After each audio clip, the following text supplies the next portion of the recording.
How's it going, guys? Welcome back to West of Loathing. I'm on my way over to the Cochrane family ranch in search of a rifle, established 1891. I gotta scan along like everything that I can. All the water in this trough has boiled away. Susie's ranch house is burned to the ground. Poor Susie. But I'm gonna search through the remains of your once happy life to see if there's anything that I might want to steal. Hey, that was weird that the smoke kind of very suddenly appeared there. That was perhaps a small little glitch. Nothing in the fireplace. I thought that would be a good place to search. Somewhere in your old life, I'm sure I'll find something of value to myself. Something behind this door is making some pretty awful noises. It sounds like someone who's got like an upset stomach. Go through it anyways. Oh, what the shit? It takes me down to the basement? I thought I was going to open it and just kind of like... there would just be more open desert behind it. Wasn't expecting that. Looks like somebody was in the middle of fixing a knife. Take it, I guess. Varmint skinning knife. Maybe that's gonna be better than the old cavalry saber, 5 to 6. Not quite. Allows you to collect skins from beasts after combat, though. So that's pretty sweet. I don't think I need to wield it. I think that'll be like an automatic thing. I like the game. I like that the game's set up in that way, that those sorts of things seem to be automatic. Nothing to grab from that burnt up box. These pies were not safe. I guess every family has a pie safe to keep all their pies nice and secure. What the shit kind of like demigod cattle fucking thing is this? Is this the cows that came home? Because yes, they're certainly not cows. This thing looks angry. You're not going to make it to that safe without dealing with it. What if I just go around it, though? Invisible wall. I cannot go around it. It is correct. I guess in that case, I'm gonna have to deal with it. Seeming like about the only option. The pyrobove. It's a fiery bovine. It does not have as much HP as I thought it was going to. I'm far less concerned about this fight than I was just a moment ago. Let's just do a couple of quick shots. I'm not gonna bother with like poisoning it. Oh, motherfucker. I'm on fire. I hope that does not carry across beyond that. You defeated the nasty cow skull floating in a cloud of flame. Yeah, it's a pretty fucked up encounter there. Now we could have a rifle, and maybe if we never go back to Susie, we can just keep it for ourselves. We are a gunslinger after all, so... well, no, we aren't. We're a snake oiler, but I've decided that we're a gunslinger. I would love to just not give it back to her and keep it for ourselves. 4 to 5? It's not even an option to equip it. It's an old rifle, but it has obviously been well cared for. There are 6 little notches carved into the stock. Is that, has she killed like 6 people? Those are rookie numbers. I killed 2 people last episode just for shits and giggles. I'm sure I've killed more before and have many more to kill coming up. The outhouse is the only thing still standing. You're willing to rifle around in a spittoon, but not an outhouse? Not an option to dig around in there? I guess you gotta draw the line somewhere. That's your choice there, the grimy. Well, I guess we just bring it right back to her then. Didn't find any soap, so it's still kind of the only storyline I got other than the main one of taking off to Dirtwater. You find my rifle yet, stranger? Yep, here she is. Susie's eyes well up with tears as you hand her the rifle, and she roughly scrubs her sleeve across her face before any of them spill over. Thanks, stranger. I didn't catch your name. I'm the Grimy, but you can call me the Grimy Slinger. Thanks, the Grimy Slinger, as I will now call you. Can't rightly say what this means to me. She looks at the rifle for a long moment, then looks back up at you, and she sighs. Well, that's enough wallowing in misery. Time for me to hit the road. If you want me to tag along when you head west, just say the word. Sounds good, Susie. I think I would be down for that. Could be nice to have a companion. Could I play these guys once more? They don't have enough meat left to bother with. It looks like they're playing with spiders now. Okay, that's disgusting. No thank you. It doesn't look like there's anywhere else I can kind of like swap out my silver ore or shiny rock or anything, but I think I'll hang on to it. I don't think I'll be giving it to Pete. Oh, right. Oh, yeah, I have the whiskey to offer Alice. Whiskey delivery for Doc. What brand? Nurse whiskey. Your favorite, I'm led to believe. Didn't know she makes house calls. Alright, hold on. You hear a rattle as she unlocks the door. Enter the house. Don't wait to be invited in, just come right in. Oh, look how slouchy and sad she is. Every time that I think that I maybe like wrapped up one particular story thread, I got something else to go on, which I love. I'm pumped about that. I'd rather like find as much to do as possible rather than accidentally like leaving a town too early. Doc Alice looks to be about in her 50s. Her hair is graying and her face is lined, but her eyes are still clear and sharp, if not bloodshot. She holds out her hand. Whiskey, stat. Don't give it to her. Just withhold. See if you can gain information. I don't really know what the goal is here. She scowls at you. Well, what the hell did I let you in here for then? You shrug. Oh, okay, we'll just give her the whiskey then. Give it to her. She cracks open the whiskey and fills a small flask she takes out of her pocket. Then she puts the flask back in her pocket and starts chugging out of the bottle. That's just for later. That's just kind of like an upkeep thing. You gotta make sure you keep a good drunk going. You don't want to accidentally sober up. So that's your backup flask. Jeez, Doc, that doesn't seem healthy. Well, she's the doctor. Yeah, who's the doctor here, me or you? It is, in fact, you. Oh, point taken. Let me go rummage around in your things. Hey, Doc, can I look at your books?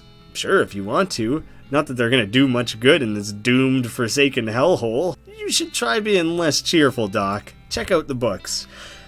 Apparently, in like the very first room, like in your own house, when I skipped over the bookshelf, I had looked at like 3 books, and I was like, I don't want to commit to looking through the titles of like 15 different books for a few like quick jokes. I wanted to move the story along in the game, so I kind of ran away from the bookshelf. People pointed out that that's where you can get the silly walk, so unfortunately I don't have the silly walk.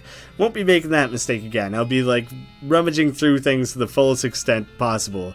Leaf through The Legend of Curly's Meat, The Life and Works of Fred Ferguson, The Goblinoid Tongues, a primer, Make Like a Tree, and Leaf. No, I'll try and read all of them if I can. The book tells you the story of a legendary treasure, a massive chest full of premium meat, secreted in the hidden sense, not in the extruded sense, in the western desert by an old cowhand named Curly Butterfield. This little portion here makes me think of like series of unfortunate events. It's little use of like defining words in the middle of a thing. I've also been cautioned to try and keep things in mind as best as I can. I'll try to remember the Western Desert and Curly Butterfield. It's pretty vague. I won't be surprised if I forget those. This book purports to be a Civil War surgeon's autobiography, but flipping through it, you mostly just find lists of reasons that drinking alcohol is bad. So it's actually a work of ludicrous speculative fiction. At least there's some useful appendices in the back and some diagrams of appendices. Strange that the doctor who drinks so much would keep a book about why you probably shouldn't drink so much. Mysticality, nice little upgrade, another level up. Woohoo! I knew something in there would be worth experience or a perk or some such thing, and the goblinoid tongues. You start flipping through the goblin language book. It's confusing at first, but you eventually get so engrossed that by the time you take a break from breathing, several blurfs have passed, and you also now know that blurf is the goblin word for hour. You have learned to speak goblin, sort of. That's awesome, you can communicate with goblins. At least enough to order a beer, which is the important thing.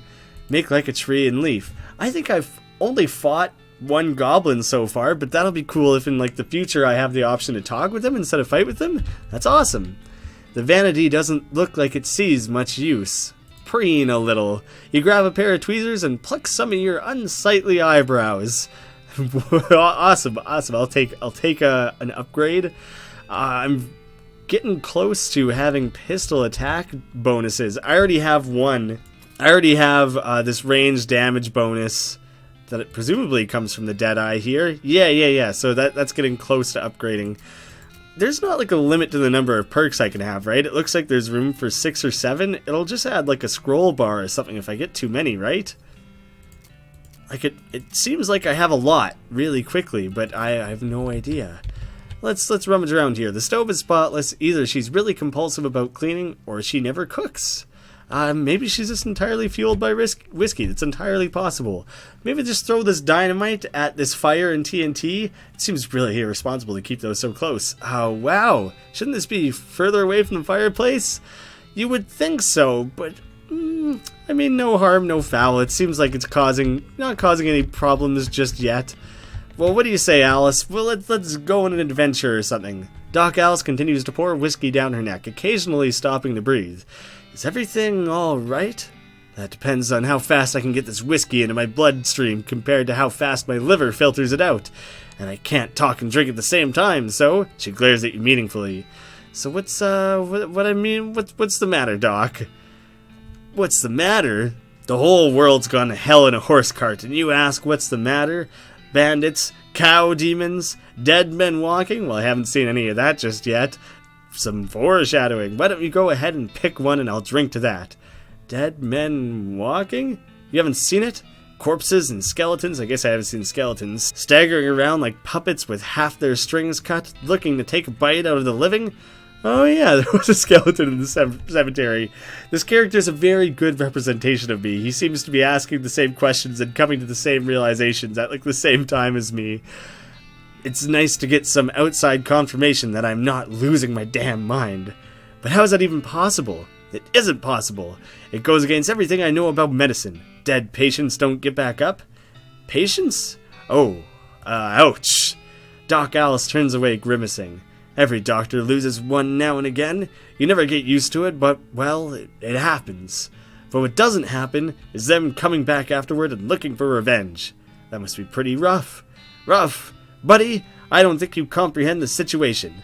Rough is definitely too light, I would agree with that. It's not just patients, it's neighbors, friends, husbands. Oh, geez, you very tragic character. Indeed. She turns away from you and focuses her attention back on the bottle. What if we just do a quick loop and come back? Doc Alice sighs exasperatedly. What now? Do you have any idea what's causing the resurrections? What's the deal with all the TNT? She's just gonna blow Boring Springs to hell? Had enough of the dead men walking and all the sadness and everything, and just fuck it all. And so when I feel like I'm about to go, I can blow myself into bits so small that there won't be nothing left to come back. That seems so drastic. I mean, it's good forward thinking, but it also means you might level part of the town and that doesn't seem so great. Drastic? Hell! No way am I taking the risk of becoming one of those things. Fair enough, I suppose. Talk to me about the other thing. Do you have any idea what's causing these resurrections? Well, I heard a rumor. A rumor? What is it? It's when you get incomplete information from an unverified source. Anyway, now that I've cleared that up for you, you've had a quick dictionary lesson. What I heard is that there's a fella out west that's causing it. A necromancer, they call him. I was really hoping and guessing based on the fact that it's like snake oilers and cow punchers in this game, and that it's, pastomancers in Kingdom of Loathing. I really thought they would have some fake made up RPG style character class for necromancer. Even just something as stupid as calling it a death romancer, but not everything has to be a joke. Supposedly he's sending magic out into the world somehow. Magic like the bean slingers use? Yeah, maybe it would be a bit too absurd if we were talking about deathomancers and bean slingers in the same sentence. I never heard of any bean slinger raising the dead, have you? Her scowl deepens. That'd be one hell of a can of beans. I personally like barbecue, or the kind that when you open have a coiled up snake inside for a quick little gag surprise, like a fake snake. But those revival beans, they cost a bit too much. They're a bit too pricey for me. Another quick point me in the direction of this necromancer. About him. Assuming he exists, what about him? Well, maybe someone ought to try and stop him. Doc Alice gives you a sharp look. You? Because I know you ain't talking about me. Why not you? A gray-haired old woman that knows as much about fighting as a squirrel knows about surgery? Did you hit your head on a bar stool, kid? Yeah, maybe. Oh, okay, that ended the conversation. I thought we were just going to joke around about the fact that maybe I'm not that bright. Why not you, and you aren't that old? You aren't that old, and if I were going to pick someone to go up against a necromancer, it'd be someone who also knows about death, but in a scientific way. A doctor, right? Doc Alice stares hard at you and takes a swig from her bottle, saying nothing. And it sounds to me like you've got plenty of motivation to get the job done for your friends and everyone else. She continues to look at you, and you can see that the gears are turning in her head. It beats doing nothing anyways. Beats locking yourself in a house full of TNT and drinking yourself to death. You aren't even doing any doctoring anymore. She winces and looks away, then shakes her head slowly. You seriously expect me to ride out west by myself, chasing a rumor? It doesn't have to be by yourself. I'm heading west too. Tag along with me and maybe we can find the guy and put a stop to him. It's crazy. Impossible. Impossible? Like raising the dead is impossible? Has Nike taught you nothing? Alice crosses her arms and regards you thoughtfully. A spark slowly brightens in her eye. Alright, kid, what the hell? Let's give it a shot. Cool. Cool beans, as a bean slinger might say. We got a crew. We got Susie, we got Alice, we got a handful of people who are willing to head out west with us. I'm not sure if maybe we ought to be rustling someone else up. I don't know if the horse guy's gonna come with us. Maybe Pete would tag along, but maybe I have to sell some things to Pete before that would be the case. So next time, guys, I guess I'm gonna be packing up, prepping, getting ready to head out west. Maybe the town junk, maybe he wants to stumble along with us. I don't know, we only got the one horse though, so hopefully these other people have their own horses. But we'll see. I think that's as much like story threads as I can really pick up and take care of here. I keep thinking that I've reached the limit and I keep finding other things, so who knows, but chances are pretty good that we head out to Dirtwater next time. So thank you guys so much for watching. I will see you again soon.